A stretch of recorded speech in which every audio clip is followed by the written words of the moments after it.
So are both judges here? We're good to go. Okay, so the recording has now started. Can I get a thumbs up from everyone that they're good to go? Awesome. Let's get started. All right.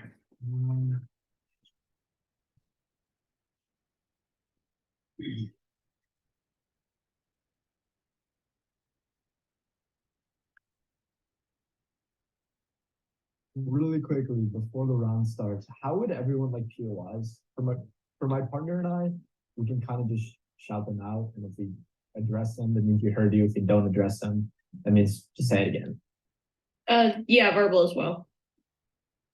Awesome. Okay. So just for a brief off-time roadmap, as long as the judges are ready, I'll be going over the gov case. My partner can paste the plan text into the chat right now, and then I'll build on the gov. I'll give definitions on the gov case, etc. Is everyone ready to go? All right, so the plan text should be with you all momentarily. I'll begin my time in 3, 2, 1, go. All right, so good afternoon or evening here on the West Coast. My name is Sid Sinasia. I'll be here on the government side of the motion that DNA evidence testing ought to be mandatory in all capital cases where DNA evidence is available. Now, our definitions are as follows. We're using a weighing mechanism, a framework of democratic ideals, as we believe as a democracy, we should seek to uphold democratic ideals in all of the actions we take. Furthermore, that would be restricting our discussion to the US federal government, which I think is fair. We're defining DNA testing as the comparison of a suspect's DNA against DNA found at a crime scene, mandatory as a standard practice of the government that must be completed when prerequisites are met, in this case, capital cases, which are defined as cases where the potential for the death penalty exists if the suspect/defendant is convicted. Available in the context of DNA being available at the scene of a crime is defined as whatever the standard for DNA evidence in that jurisdiction was before, aka the status quo. Our plan text, as you all would see, is that during the course of due process for the indictment or investigation of a potential suspect in a capital crime, if there is sufficient DNA to be tested found at a crime scene, the prosecution must test the DNA by law of the suspect or defendant against DNA found at the crime scene before conviction. Now, we on SideGov believe there are two main advantages to this. Firstly, we believe DNA evidence testing saves lives when we're talking about death row. And secondly, the resolution would restore faith in the government, chasing after these democratic ideals. Now let's go back to our first contention. DNA evidence testing saves lives. Right? So in the US, as of September 2011, 273 people, including 17 death row inmates, have been exonerated by the use of DNA tests.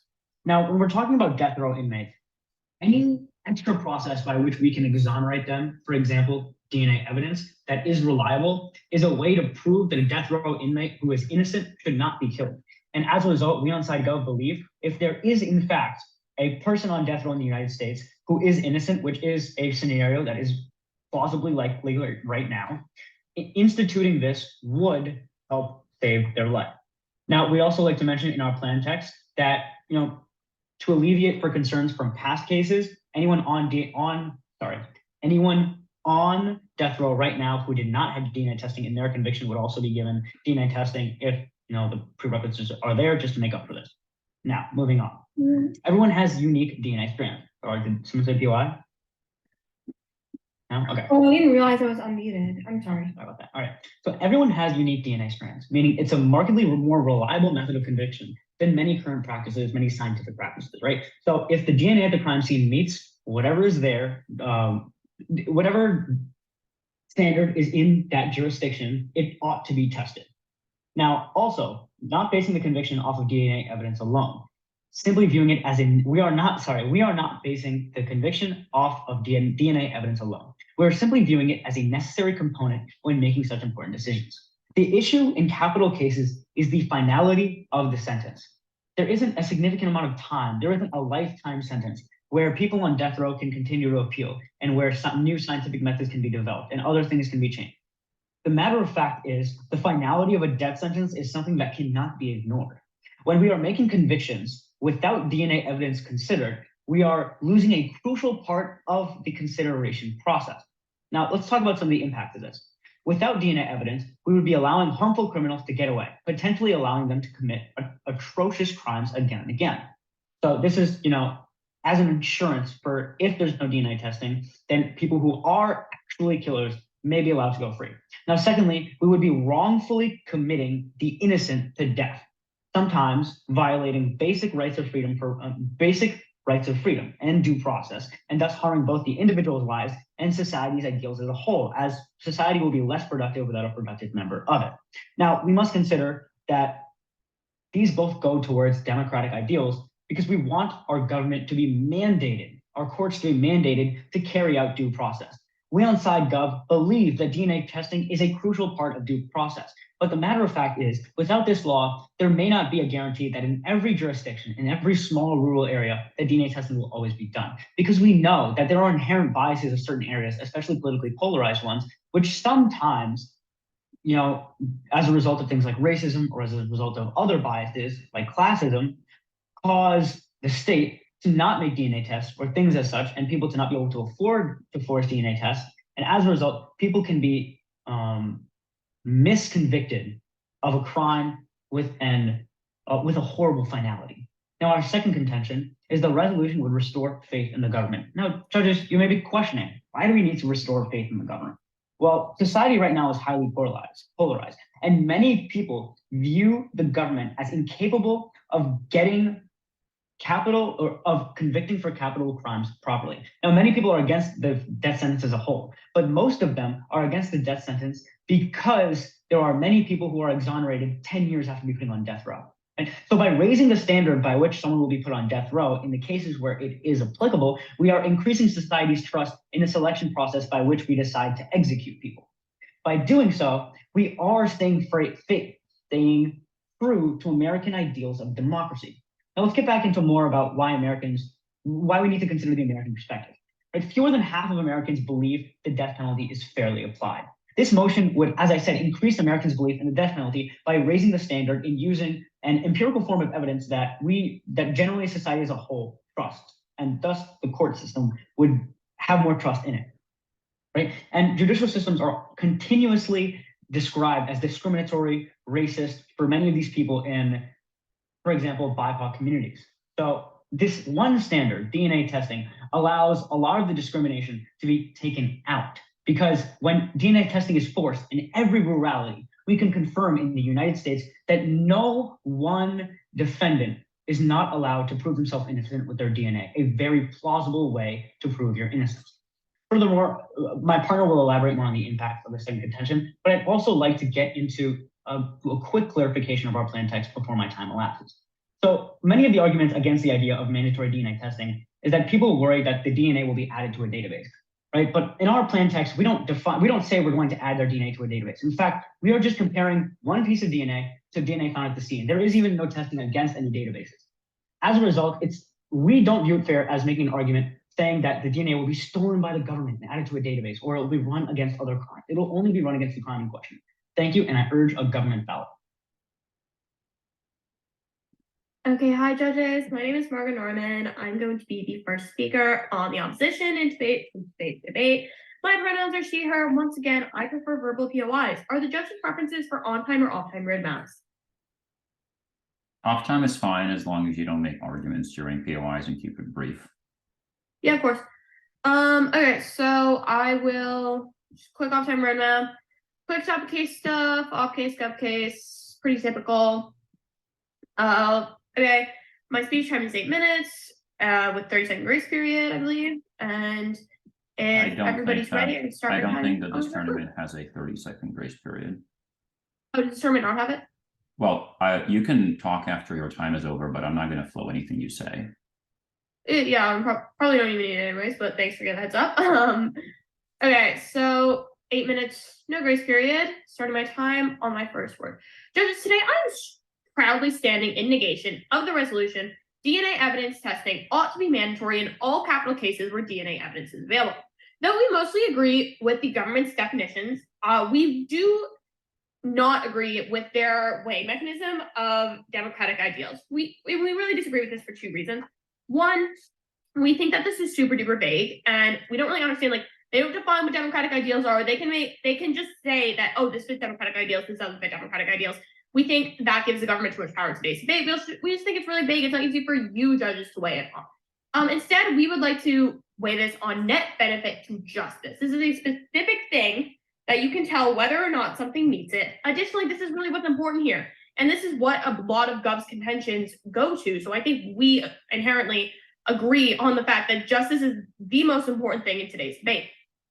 Okay, and with that, I'm going to move into our first contention on reliability, being that DNA evidence is not reliable for two reasons. Our first sub-contention is that someone can be convicted when innocent. Our second is that someone can be not convicted when guilty. Into our first sub-contention, convicted when innocent. Judge, I have three mechanisms here. You really only need to buy one for this contention to work. Okay, on the first sub-point, DNA evidence can often prove nothing beyond the fact that someone is a mammal who sheds skin and hair. Literally anyone who touched a murder victim, for example, in a couple of days leading up to their death, runs the risk of having their DNA on them. It is not binding and can lead to misplaced blame. But if you're comparing this DNA, how can it lead to misplaced blame? Judge, let's look at this. The people who are statistically most likely to murder someone are those who are closest to them. Who are spending time with them? Those who are close to them. You are barreling towards innocent people being convicted because they were at least being falsely accused of crime, if not convicted. Obviously, innocent people being convicted or accused of a crime is not a net benefit to justice, nor, in my opinion, is it to democratic ideals. It is. Additionally, DNA is not binding and can lead to misplaced blame. So this kind of just also, it's going to link to our second contention, which is bail solvency, but I'll explain that later. Our second mechanism here is that it can misidentify a culprit, and we have three examples here. The first one being lab error, just that people working in labs are human, right? They frequently mislabel, mishandle, mix evidence. It can happen. It's just what happens. So if you were this is either in testing or in transportation. So if you were testing it against these people, there's no degree of certainty. This is a really core part of ops case judges. DNA has no guarantee of certainty, and you cannot view it as having such, or else you can result in a mishandling of justice. The same things can happen with law enforcement, and again, the mixing of DNA, people being misidentified. Okay, and then third, you have juror bias. There's this thing called the CSI effect, which is basically just that the portrayal of DNA as being wholly effective in popular media has led jurors to place misplaced faith in DNA and the weight and the certainty of its results. They're likely to unfortunately weigh this as being much higher and much more important than other things. And as a result, they might vote to convict a defendant, even if they are innocent, even if that is the only thing that they have going for the case against the defendant, because they view DNA as having such a big weight. Thus, you can assign more weight than warranted to DNA evidence, and literally anyone who touched, it's just terrible. Okay, moving to my second sub-contention, being that someone can be not convicted when they are guilty to this side. Pardon? I'm not taking POIs at the time. Thank you, though. Okay, so someone can be not convicted when they are guilty. Again, I have four mechanisms. You only need to buy one. First, again, lab error. Labs can easily compromise DNA evidence, mishandling, mislabeling, etc. If this evidence is compromised, the case could either be thrown out, or again, since juries do assign this weight, this bias, and in this world, they're going to start viewing it as the norm because it's going to be so much more common. They're going to view this as the most important thing of convicting someone, even in cases where there was no DNA evidence available. As a result, they will not necessarily vote to convict because it'll be seen as an entirely necessary part of convicting, regardless of evidence, meaning a guilty person could walk free. Okay. Second point is law enforcement error. Again, there are countless instances of law enforcement mishandling evidence as well, mislabeling it, touching it without proper protective equipment. I've heard stories all the time of police even leaving DNA evidence in their car on a hot day all day, thus effectively spoiling everything in a murder case, leading the defendant, the most likely culprit, to walk free because there was no evidence, so juries did not think there was enough, so they did not vote to convict, so you can apply above analysis. Third, it's only found in a fraction of crime scenes. And so though we know that cases under government's plan are not necessarily going to be thrown out just because there's not enough evidence, let's look at this. Okay, so DNA evidence being mandated changes the court's proceedings because the judge and the jurors will begin to rely on this evidence to make decisions. They will see it as having more weight than it actually does, and when it is absent, they're not necessarily going to believe all the other evidence, even if it's incredibly, incredibly convincing, right? So they rely on it because they see it as more factual, and when they don't exist, they will feel that they have reasonable doubt, regardless of the other evidence. This will result in more guilty people not being convicted because the jurors will not be convinced without DNA. 4, forensic evidence. Obviously, this will be assigned undue weight, here warranting about the CSI effect. Thus, criminals could more easily frame others of their crime, getting themselves off scot-free, committing the intended crime, and also harming another, a potentially innocent person. This is a clear negative impact of justice. An example of this could be people people hold a grudge, like people in the mafia, those who have other incentives, etc. The impacts on this point are potential convictions of the innocent, letting off guilty, letting actual perpetrators run rampant, etc. Okay, now we have a point about bail of solvency. One, mandating DNA testing is clearly not going to make the justice system more fair. See your first contention. However, it will appear as more fair to voters because they will seem like now, and the justice system can like reliably convict or pardon a person for their crime. This is bad because voters become much less likely to push back against the death penalty, and because like in the status quo, the anti-death penalty movement is gaining traction. 2021 had the lowest level of support in history. This is due in part to the fact that innocent people are killed via the death penalty. If the death penalty seems to always be fairly applied, the movement will lose support. Capital punishments will never be abolished as a result because voters will forget that this is the issue. The impact on this is that A, many people will die when they could have had the chance to grow up as people and live a fulfilling life after they've done their time.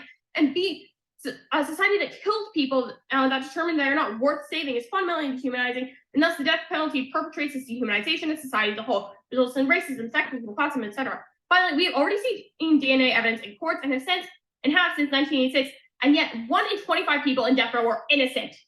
In addition, this mandatory DNA testing will not extend to other crimes that would impose extremely long life sentences, so it doesn't solve here, and again, it only creates voters who are complacent in the justice system and takes away lives. We are the only side that can solve for capital punishment as a whole by getting rid of it. Okay, and now with my remaining time, I'm going to move on to government case. So cross-apply contention 1 about how it wasn't reliable with our first contention. Okay, additionally, people who were released aren't necessarily innocent. See our contention 1. And 2, the death penalty should be abolished in general. Like your rhetoric shows us why. You say that we shouldn't let killers get away, so why should we kill them? This is dehumanizing rhetoric perpetrated by the existence of the death penalty. You think your plan solves it, but it does not, because the root of this issue here is not convicting innocent people and letting the guilty go free, which is obviously bad, but the fact that anyone could be killed for committing a crime, regardless of whether they are innocent or not. See our contention 2 for why your case makes it so that this will never be solved. Okay, and then finally moving on to their second contention about restoring faith in government. Let's not weigh this based on democratic ideals. I already established this, but like you need to do the work to impact this out and say why there are actual net and real benefits to the people. And then additionally, you're warranting the second contention, like our second contention, making the DNA testing policy so that people would fully support the death penalty. This is horrible. DNA testing does not extend to any other crimes except for capital punishment. Thank you, judges.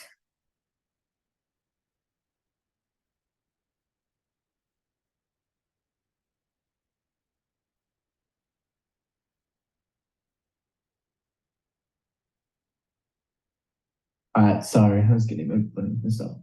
Okay, so just as a brief off-time roadmap, I'm the second affirmative speaker, by the way, Sean Gregory. As a quick off-time roadmap, I'll first go over a few of the misconceptions brought up by my opponents throughout this debate, and then I'll go on to rebuild upon our contentions and show why our contentions still stand. And with that, my time starts now. Like I mentioned before, my name is Sean Gregory, and I will go into refuting the key misconceptions throughout this debate. Okay, so my opponent's 2 main contentions all boil down to the same idea, which is that DNA evidence is not reliable. So they talk about how DNA evidence often proves nothing, and that how innocent people are often convicted because of DNA evidence. They say that DNA has no degree of certainty, and that people will believe that, and then say DNA has no degree of certainty. Okay, a key response here is we want to point out in our plan, a plan unrefuted and uncontested, so throughout the first speech, is that nowhere are we saying that DNA evidence alone will make the conviction or decide the call between if someone is innocent or if someone is guilty. And that's important because the opposition side is trying to misconstrue our argument by saying that we're making by creating the idea that we're making all verdicts off of DNA evidence. And thus, if DNA testing is wrong, in the small case DNA testing is inaccurate, we're wrongfully convicting someone, something that's against the weighing mechanism. Weighing mechanism. We'll get into that in a little bit. Again, that's simply not the case. DNA testing will simply be used as another tool that's necessary to create and come to the right verdict found in the resolution, and necessary in such capital cases and such important cases, right? So nowhere are we saying that because of DNA evidence, and thus all this warranting that innocent people will be convicted purely because of DNA evidence, that DNA evidence often proves nothing, all of that falls because we aren't making the call just off of DNA evidence. So what do we propose instead on affirmative? We propose the idea, the uncontested idea, that DNA evidence has been shown to be more reliable. Since DNA is unique to people, since DNA is often a clear 99% accurate way to match someone to where they were at that given moment. We tell you that DNA is much more accurate than it is inaccurate. And so DNA is a valuable tool in truly assessing a situation and coming up to a conclusion, right? Okay, and then their second main contention is about law enforcement error. So again, we want to point out that this is non-unique. Error exists can exist with DNA treatment, just like it can exist with any other treatment of evidence. So this contention falls because it doesn't show why DNA testing as a whole is wrong. So again, this contention falls. And so their only real piece of evidence here is warranting here is the idea that because of DNA testing, because putting in practice, people become more and more reliant on DNA testing, which means that even in cases where DNA testing isn't available, all of a sudden we'll create this bad system that will let people get off free. Again, we want to say that this falsely mischaracterizes the debate, one, and two, it's completely false. Firstly, nowhere in our plan are we saying that DNA evidence testing or using DNA evidence testing will cause a reliance on it. Like I mentioned before, it's simply a tool that should be mandatory to use in cases where it's needed to be used and in cases where capital punishments are so severe. And 1 minute, please. Okay. Secondly, so that was the main argument. Secondly, it's misconstrued to say that they show no solvency between how implementing DNA testing will lead to an increased reliance on it. They provide no concrete evidence besides speculation, and so unless they can provide more evidence, that case falls. And yeah, but I'll take that POI. Can you actually interact with our warranting about why jurors are more likely to get it weight? Yeah, sure. So you talk about jurors are more likely to get a weight because DNA testing is seen as more reliable, and because of that situation that creates a dependence on it. Again, that's simply not the case. Jurors were appointed to the position because they're appointed to evaluate all aspects of the evidence. I'm sure we can all agree that DNA testing and DNA at the scene is a valuable part of that evidence. Take fingerprinting, for example. Fingerprinting has almost all of the drawbacks the opposing side is pointing out. It's often possessed by those close to the person in question or the victim of the crime. It's often subject and can be misconstrued and can be showed false evidence. And jurors can place heavy weight on it since fingerprinting is seen to be unique and since everyone's fingerprints are unique. And yet it's still an acceptable practice and a widely implemented practice today. And it's still a practice that has helped keep innocent people out from behind bars and out from death, essentially, while putting the actual criminals within it. So again, this entire warranting falls.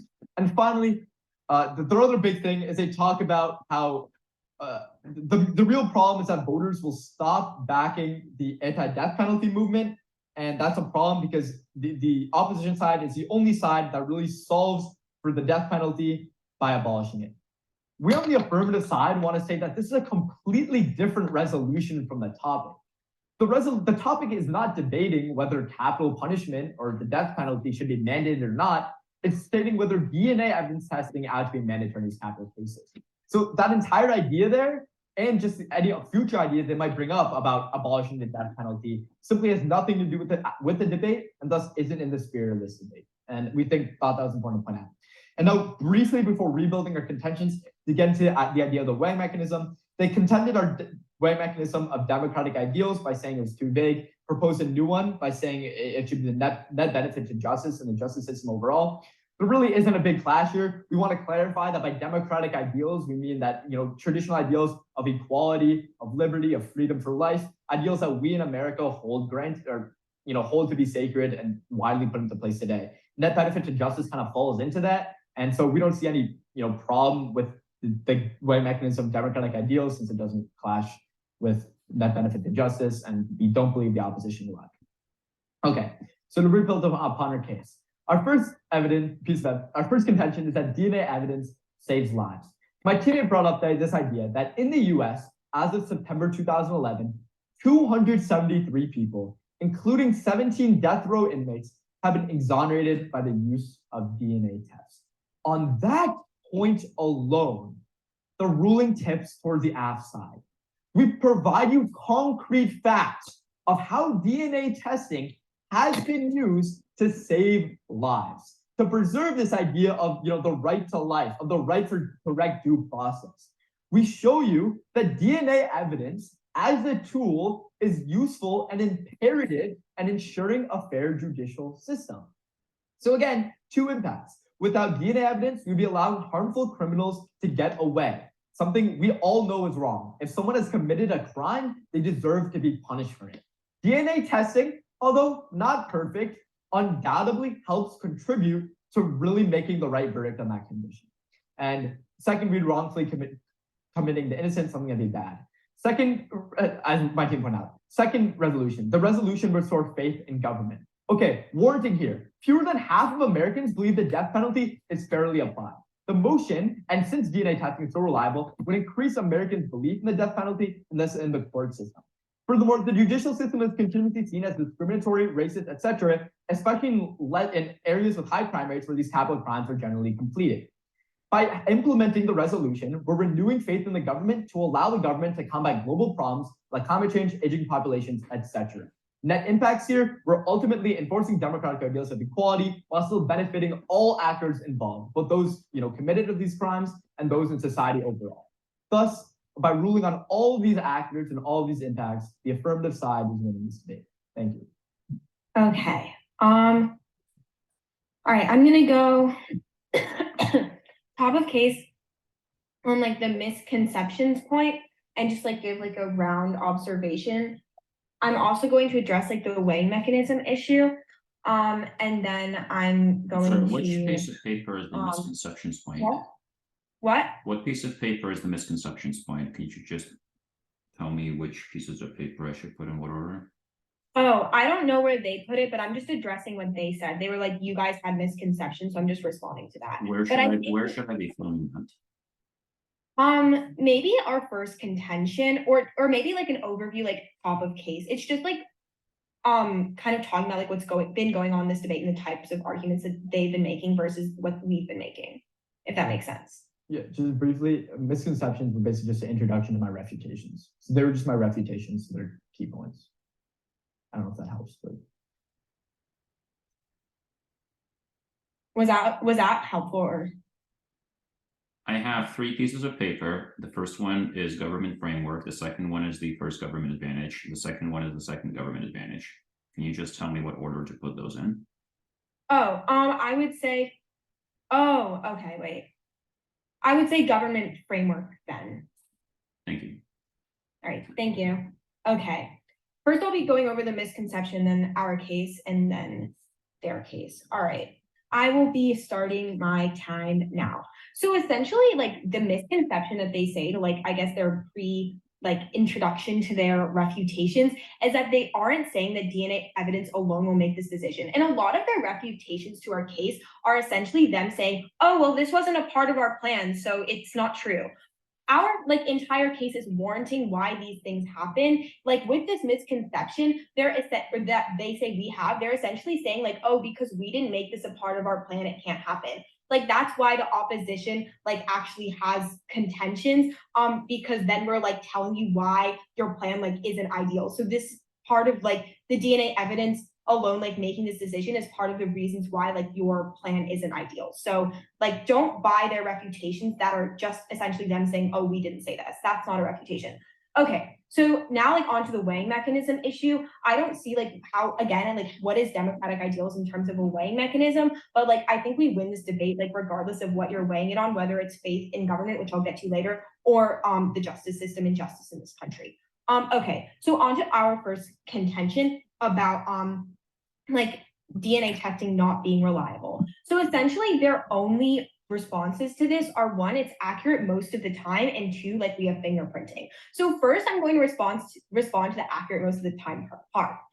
They have the burden to prove essentially that it is so accurate that our first contention doesn't flow through. They don't give us any warranting to why this DNA evidence is accurate. They simply say it is a fact that it is. We give 3 + 4, so 7 reasons why there are multiple mechanisms by which this DNA testing can actually fail and prove someone innocent when they're guilty or prove someone guilty when they're innocent. They don't interact with any of this at all.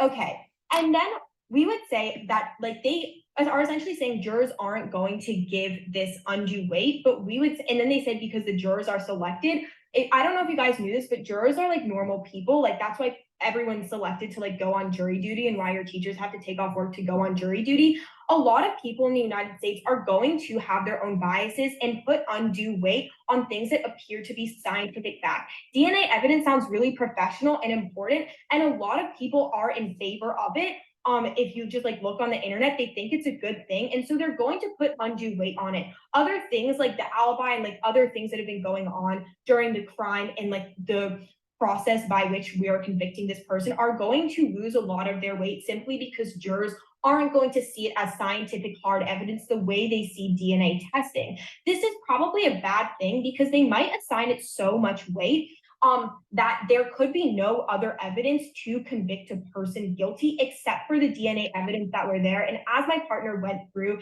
this really is not reliable in a lot of cases. Sometimes it is, but sometimes it isn't. Even if one person, yes. Okay. Other scientific information is used in trials, like fingerprinting. Do we see the warranting use claim that judges provide undue attention on their arguments? Oh, okay. So the thing about fingerprinting is we would say like fingerprinting actually has like a lot of the same drawbacks that DNA testing does. And that like people probably do assign it some of the same weight, although I think DNA would be assigned more weight because like fingerprints can be smudged and whatnot, and people understand that. And DNA is much more of like a vague concept to most Americans. But that's like not topical. So I'm not going to address that really at all. Okay. So we would say like our entire first contention flows through, which is essentially the fact that it's not 100% reliable. There are going to be a lot of times where it isn't reliable. No, I'm no more POIs. And even if that happens like once or twice, we still win this round because they have the burden to prove that we ought to do that. And because of our veil of solvency contention, this is their like really their only advantage in the round. And if it's not flowing through, they can't win. Okay, on to our second contention.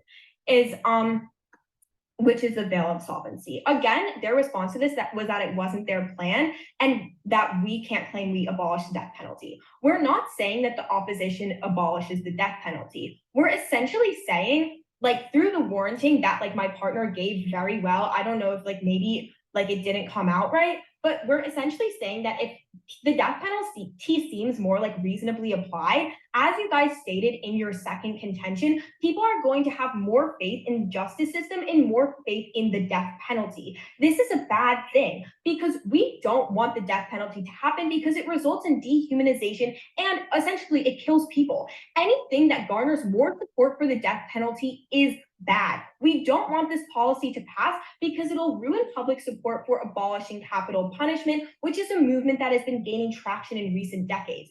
They essentially opposition does have like the risk that death penalty will be abolished, whereas they have like 100% it will never be because it will lose all public support. We win the round on this alone because even if you think that in the status quo the death penalty is unlikely to be abolished, it is still a possibility, whereas on their side of the house it is literally never going to happen, and you can just buy their own warranting which proves this through their second contention. Okay, so on to their case. So essentially they set on their first contention to like solidify it. They just say that like, oh, well, look at our statistic that like 17 death row inmates have been exonerated due to DNA evidence. So my first response is this.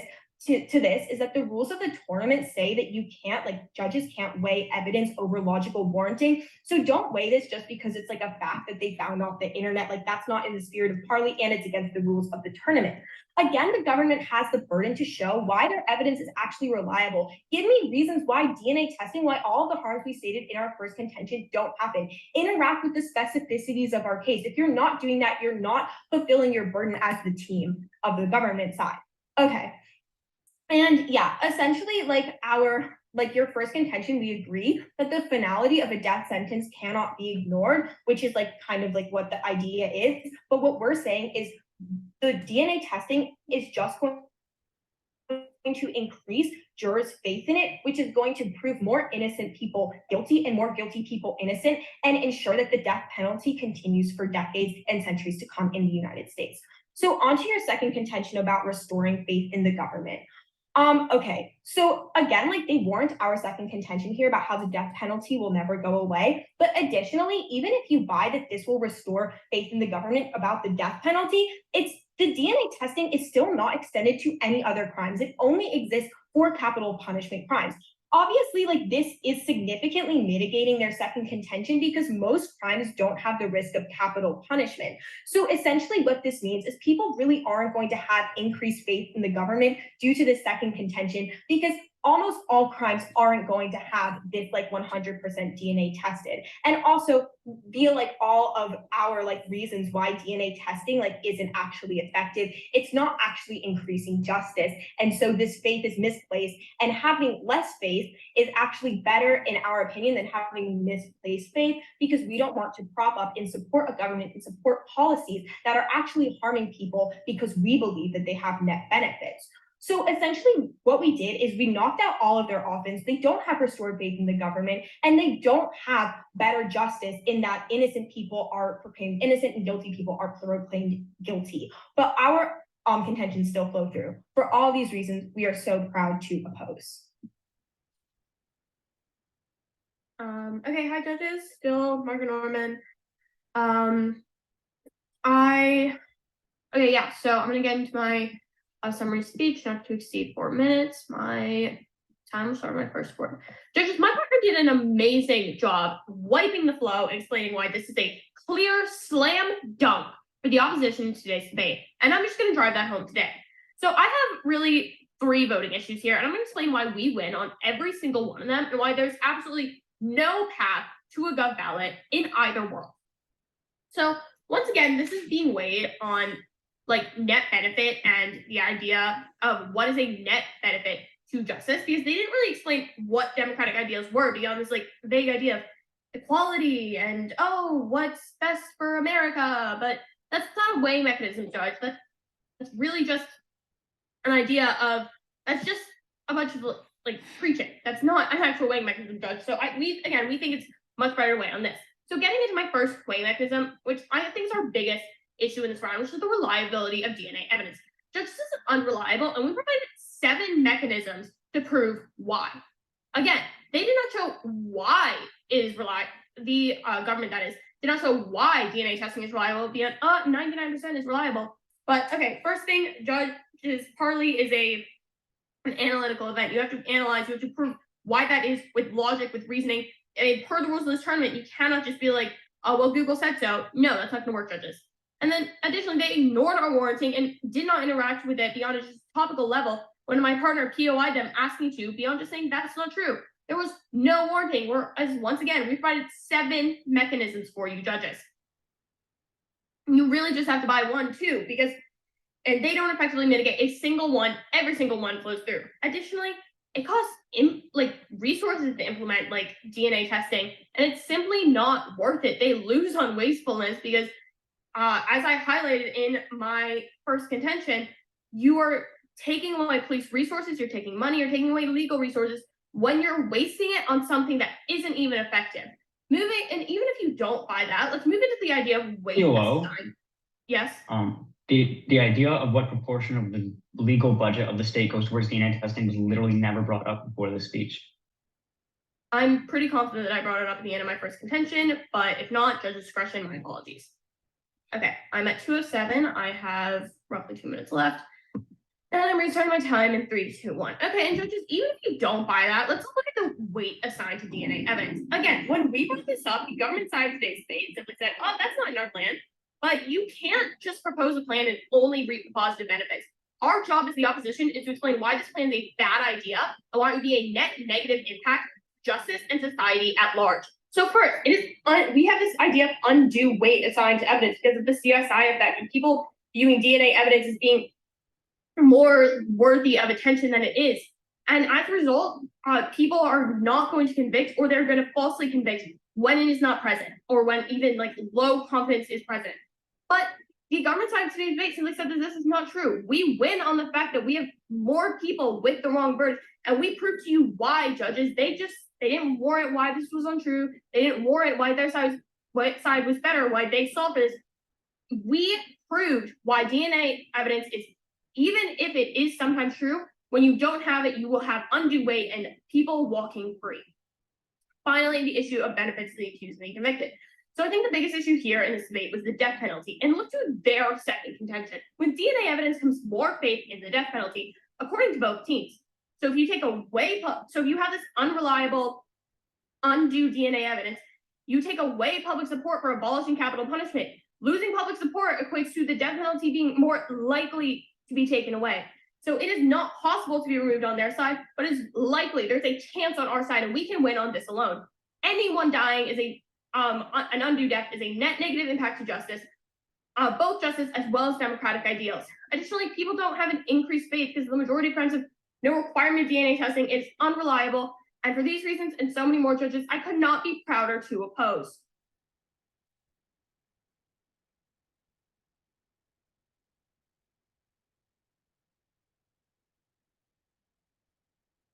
Is everyone ready? Cool. All right. I will begin for a brief up-down roadmap. I'll just respond to some of the things brought up in the last 12 minutes of speeches, and then I'll get into why Gov wins in this case according to the weighing mechanism.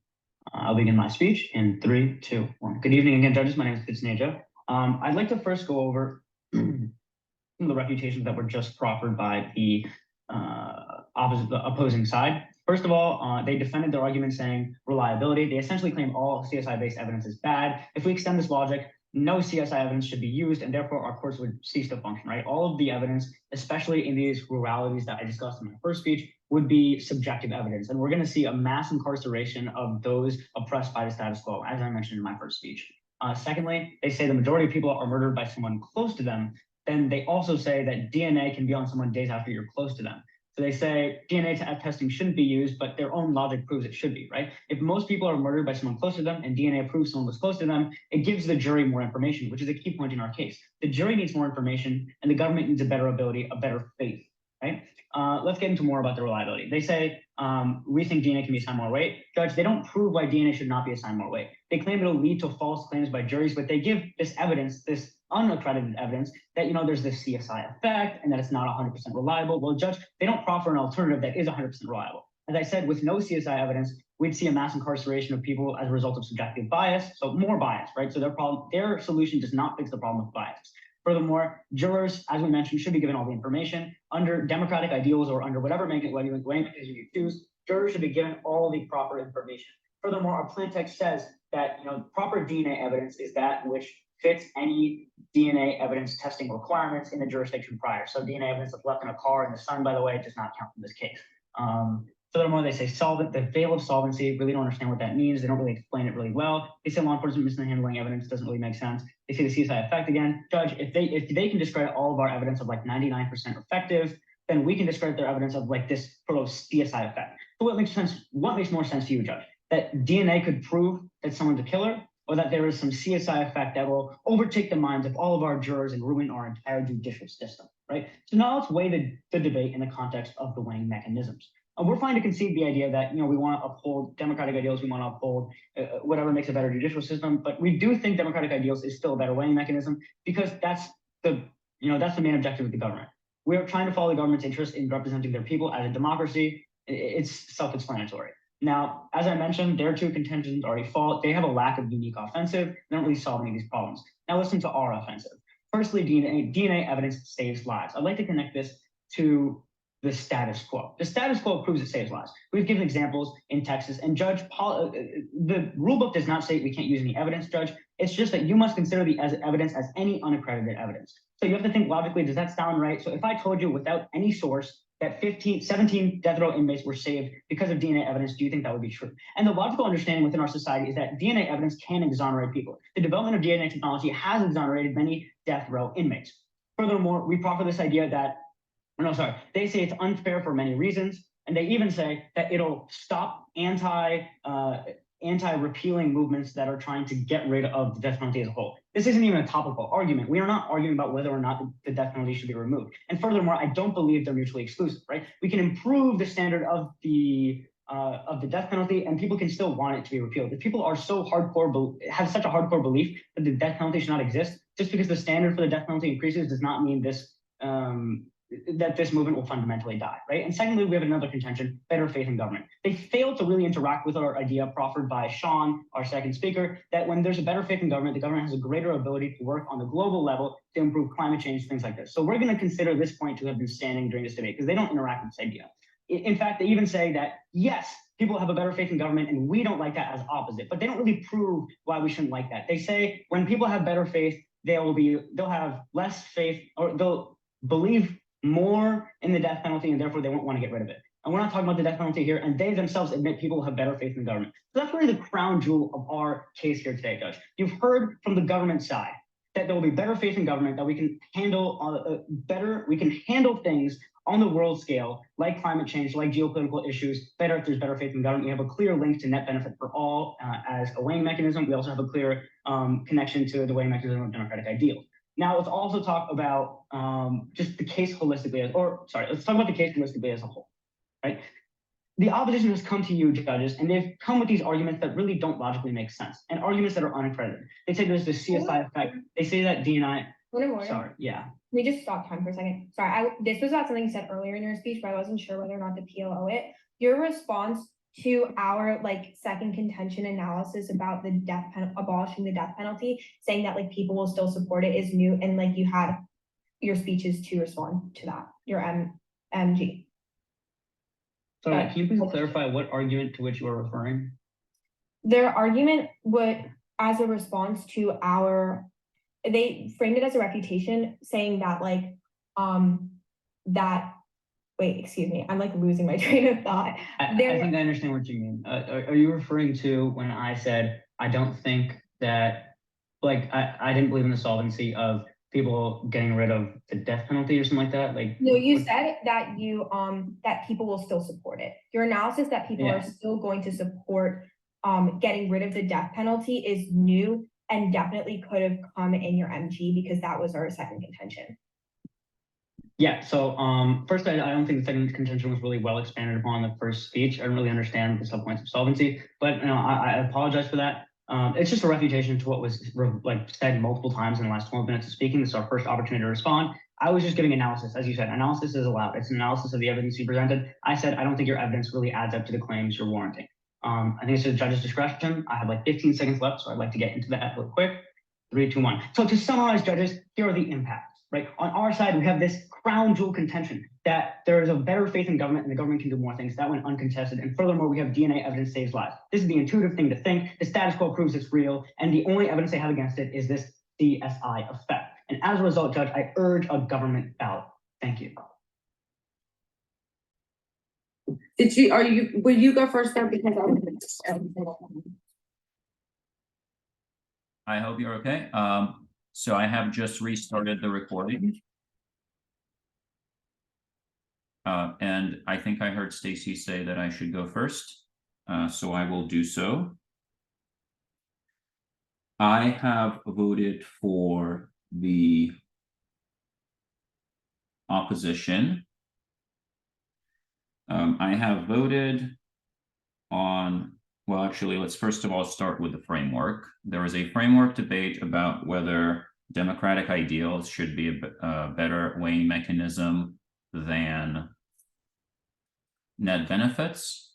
I don't understand why either team is dedicating time in the debate, debating about this weighing mechanism, because I don't see the differential between either side's arguments in terms of functioning under either of those weighing mechanisms. So I don't see why one side winning a particular weighing mechanism would actually give them an edge in the round.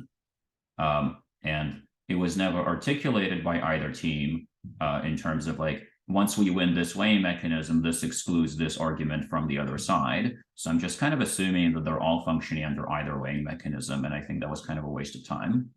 That said, I mean, if I had to choose, net benefits seems like the cleaner weighing mechanism, but it also doesn't matter. The second point that I want to make, and I think this is an issue that both sides are running into, is that y'all are trying to respond to your opponents y'all are trying to respond to your opponent's arguments by saying that I should disregard them because they're not topical.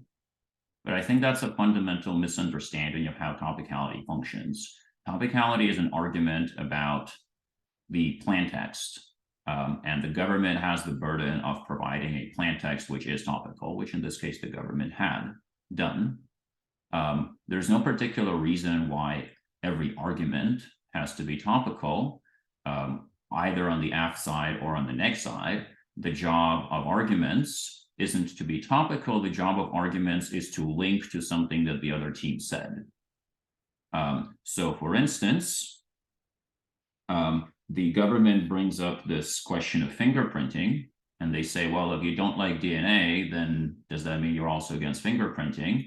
And the opposition says, well, fingerprinting isn't mentioned in the resolution, so we don't want to talk about it. Yeah, but it doesn't have to be mentioned in the resolution. It's a response that they are making to your arguments about DNA. Once you make the argument about how DNA is misleading, then you should want to confront their responses about how, well, if that's true, what about fingerprinting, right? They tied it into the debate by connecting to your argument. Similarly, the opposition makes this argument about abolishing the death penalty, and the response that the government is making to that is, well, but the resolution doesn't say we should abolish the death penalty, so this is not topical. And again, that's not what topicality is about.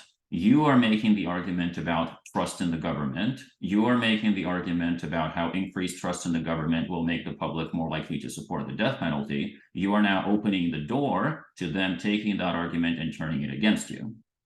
The resolution is not the end point of the debate. The resolution is the starting point of the debate.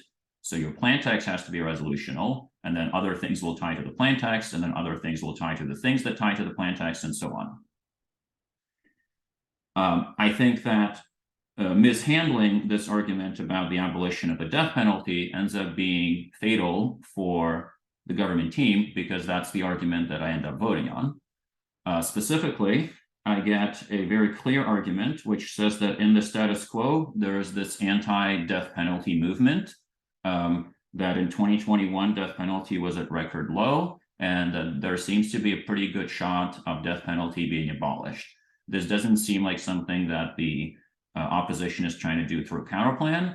So they're not fiating this will happen, but they are saying that in the status quo, if we let the political process play out, then it seems like death penalty is on its way out. And that what you're doing by increasing public trust in the government is basically stopping that process and ensuring that death penalty continues to exist. And then they're telling me the death penalty is really bad, which I buy, first of all, because they told me that it's inhuman and you never respond to that. And second of all, because it kind of seems like something that both sides, at least tacitly, accept. Like, you both seem to think that innocent people are getting killed. And so you never really say the death penalty is good. So I just kind of assume that it's bad. And so then I'm giving the affirmative the impact.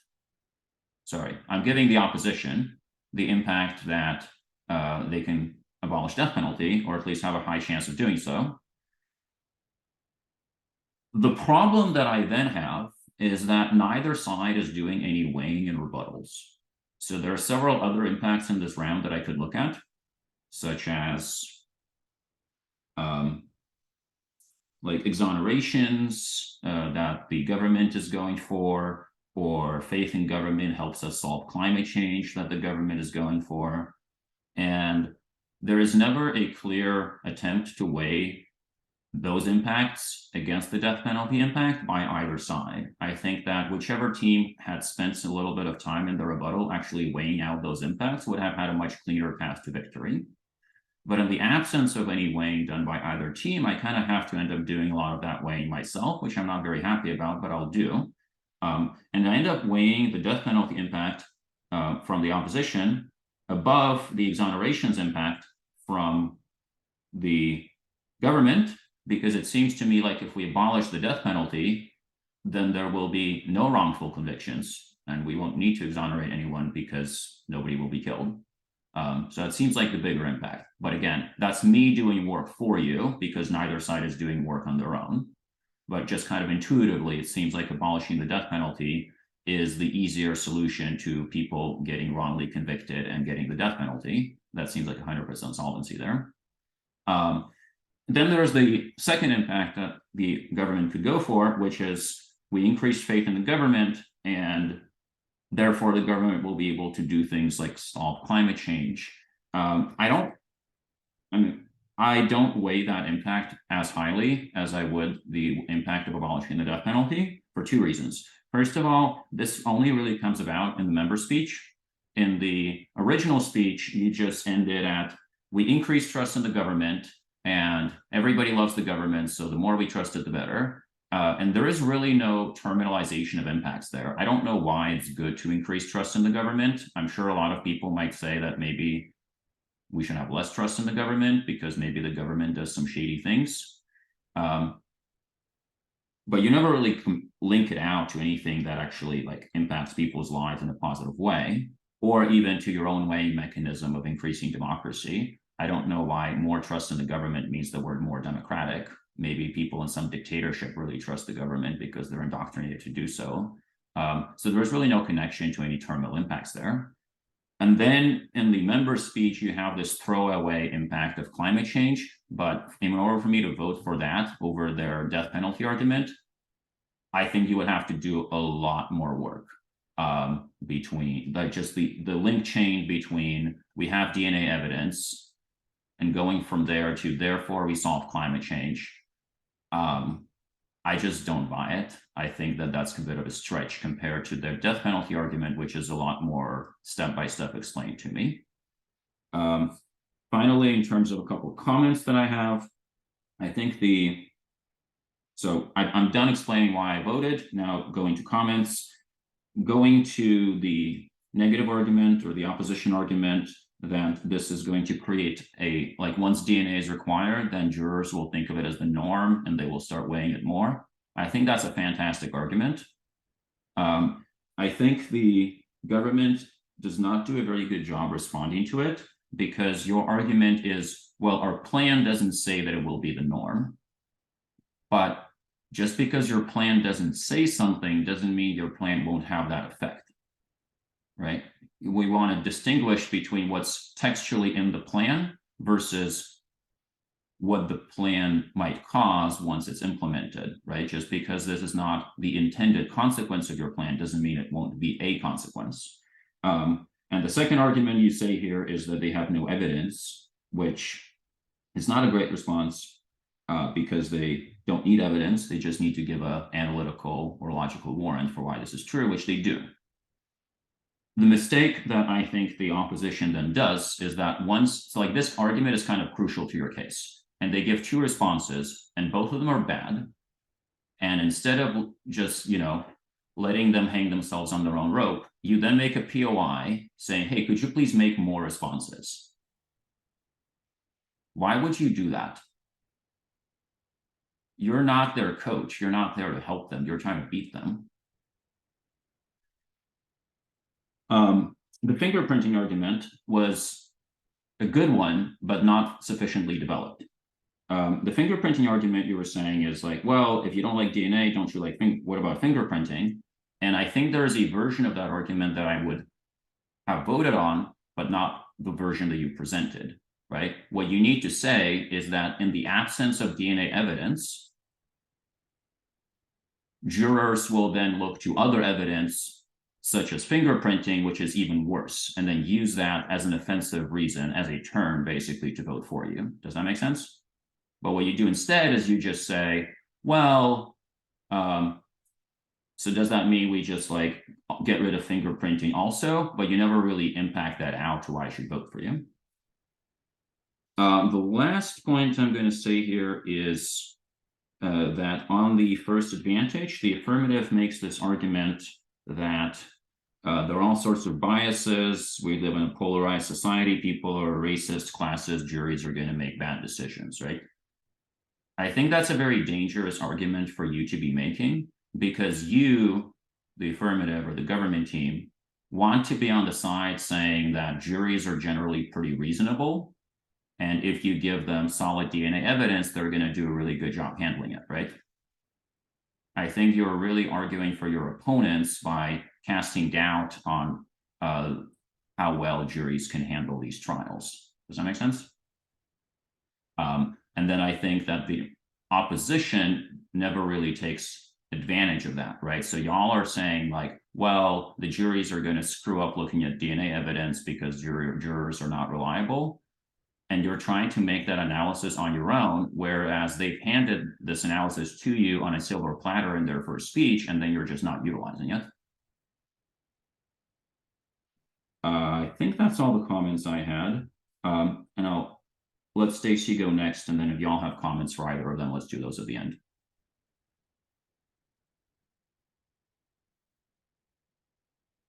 Yeah, so wow, that was really comprehensive. So where I think the missed opportunity was had, but I do think it was actually at least met in some way by the government, was to delineate between amount of risk in each process. And for example, the accuracy of fingerprints versus the accuracy of DNA, and so are they actually equal to each other? I think that was a missed opportunity, but there was a vague reference to it when, you know, the vagueness of the CSI effect was weighted against the scientific veracity. I think that is publicly acknowledged in DNA evidence. So that continuum was referenced, at least in my view, and there was a recognition of two different types of risk, like a really vague one and one that we know to be highly accurate, not 100% accurate. Because I think it was, you know, effectively mentioned that, you know, a lot of the arguments against DNA would be basically arguments against the mishandling of any evidence. I think that's true. Also,